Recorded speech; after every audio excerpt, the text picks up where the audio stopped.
I've been doing a lot of thinking about magical thinking, its many facets, because it seems to be something that we've travelled with through many hundreds of years, probably thousands of years, and the idea of magical thinking has evolved and changed and become very different these days to how it used to be.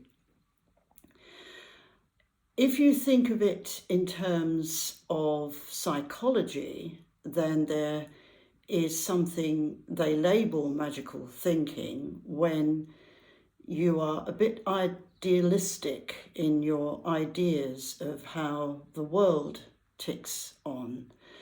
And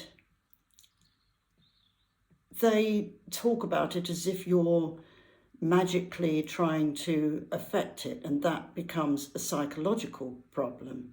And of course it is in some ways, because if you get carried away with the idea of thinking you can manipulate everything around you because you want it to work a certain way, or because you're somehow in denial about your problems and you're turning to a magical release, thinking that everything happens because of me, or everything happens because I am making it happen, etc.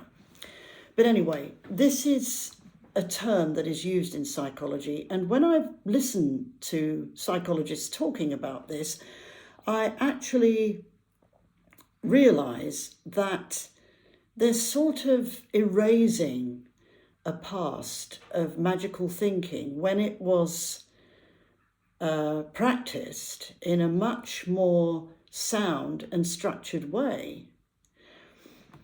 So the other side, or another facet, if you like, the other side of it is that in ancient terms, we can read omens, we can look at symbolism, we can read messages that the birds are giving us, that the clouds are giving us, the weather's giving us, that the sun, the moon, the sky, the rain, the earth, all sorts of things associated with the natural world and with the progression of the cyclical seasons.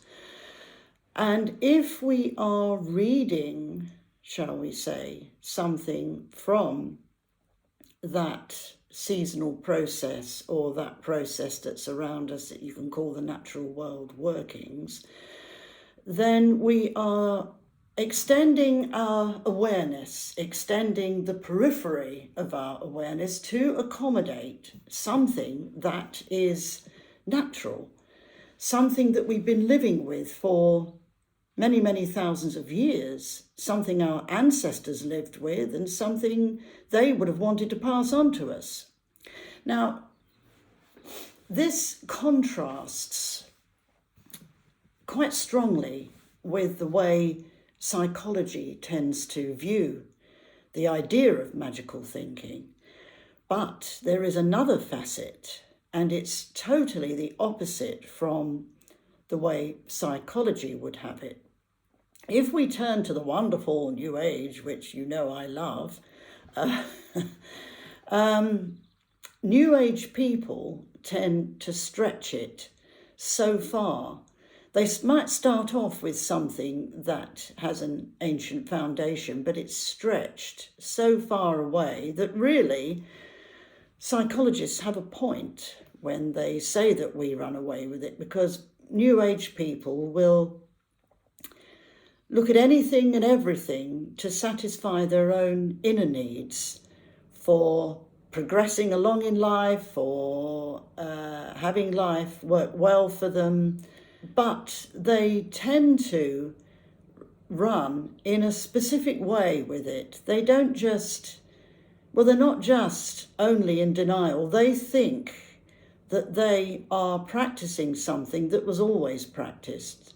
So, for instance, by saying to each other, I felt the energy, it was really high, the energy, and I saw it. I saw the energy. I've actually heard somebody say this in America. I don't know if I've ever talked about this in any of my videos before, but it was quite horrific.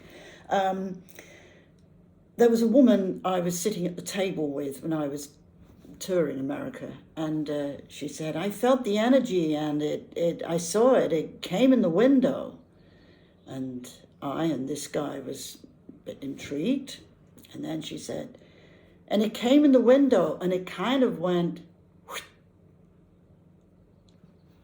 And I was sitting there thinking, what's the, you know, what is that flick? What's the energy coming in the window? And then she went on to say what the energy did and how she saw it, and it made a difference, and she was very powerful. She didn't say she was powerful, but that's what she meant. And after a while, we went quiet, and then the guy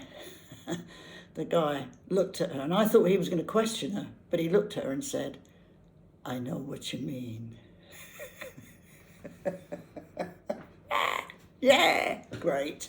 Well, not great, really, but that's an example how New Agers run away with magical thinking. They think that they're seeing something that empowers them, but in a specific way. It's very much a communal thing when New Agers get together and do this, because someone will say something completely ludicrous, like the energy was moving across the room and doing this, and I felt the energy coming out of you, and blah, blah, blah. And the others will all say, yeah, so did I. And what it is really is everybody wants to please each other. They are people pleasing. So they use magical thinking in this way to try and impress each other, to try and have an effect. Ultimately, it's to say how powerful they are because they feel inadequate, understandably. I'm not denying this. I'm not denying that people do a lot of things within the New Age industry because they feel like shit inside. If they were honest, that's how they feel. They feel powerless and they want to feel empowered. Well, the news is you can feel empowered, but you don't have to do it that way. So magical thinking, it covers a very broad spectrum, as I have discovered as I've been thinking about it. And of course, this also accommodates another facet, yet another facet, which is spells. I've done a video on spells, which was quite a hit, actually. You have to look it up and see what you think. Love spells and spells for this and spells for that and spells and curses. And this comes into magical thinking, but this can be a structured activity as well, which psychology would poo-poo and say, well, you're just a crank and you're just... Little realising that people existed for thousands and thousands of years doing these things, and why? Why don't we look at the fact that they weren't just cranky? After all, they weren't the ones who created mass global wars like we have today. They had a bit of conflict with each other, with the tribe next door, but that was usually resolved, and there were codes of practice that you honoured, if you're going back to prehistoric times, that you honoured them and you satisfied each other because nobody wanted to go to war. Not unless it was a bit later in prehistory. When you got to Neolithic farmers and you got to the Bronze Age, then there was a lot of upheaval going on. But if you go deeper back, further back, and that's what I'm always trying to talk about, you have to consider that a lot of the things they did, and a lot of the things that even modern tribal people do, there must be a reason why they do it. Does it keep them healthy? Does it keep them sane? Does it keep them sound of mind? Is it just trash that they're doing, that they want to make a love spell? I think it's quite nice. But of course, it has to be done in a more structured way. You can't, like some New Age people do, go around just creating spells hither and thither and thinking how powerful you are because I am a great witch and I can do this and I can do that. You've got to get just a little bit of perspective. That's all I'm asking people to do. And after all, if I'm connected to a culture that is to do with magic, that has to do with all sorts of otherworldly things, don't I have a point?